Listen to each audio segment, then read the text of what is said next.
Why is it that humans are so afraid to commit themselves to loving each other?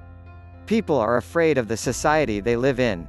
They spend more time worrying about what others will think of their relationship until they actually forget about the most crucial behaviors given to humans.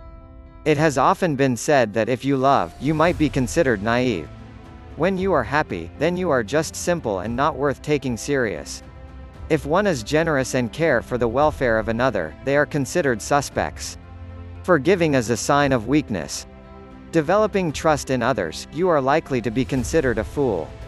When you take all of the above gestures and add them up to get an opinion, you may be considered a phony.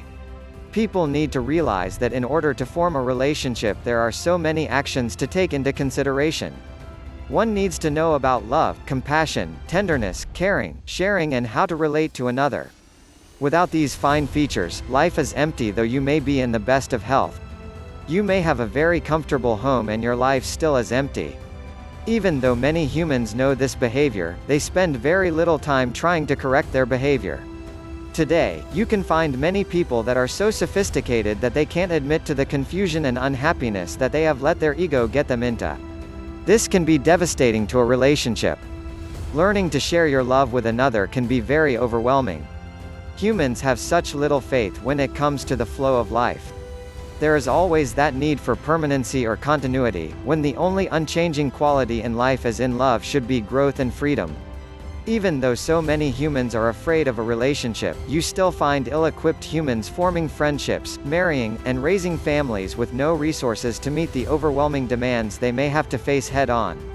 It is very strange that even knowing the desperate need for relating, one may continue through much of their life only to engage in a thoughtless idle behavior, which will only relate in one becoming isolated.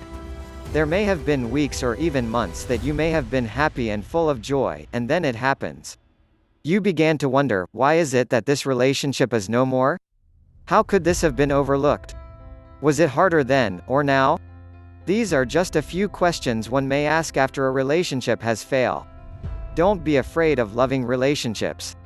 This is necessary for life health and growth. Most of you have learned from experience that inability to live in harmony with another is responsible for many of the fears, anxieties, and mental illnesses. Even those of you that hunger for closeness and understanding often find that there is nowhere you can turn for help. Unable to find help, you may continue to engage blindly in a painful, unfulfilling relationship, which will sap all your energies. Often one will find that they lack the strength and knowledge to meet the demands of relating. Humans have obviously not learned much from past years. No one has stopped to think that humans are not born with opinions regarding other people. One has to be taught. It is up to the individual to discover new solutions and learn new patterns or relating. Don't be afraid. Anything that has been learned can be unlearned and relearned. It is only in this process of change that real hope lays. Take time to yourself and focus on the relationship you are wanting. Enter into the relationship aware of the advantages and disadvantages. Never get too comfortable in a relationship. Failure could be lurking around the corner.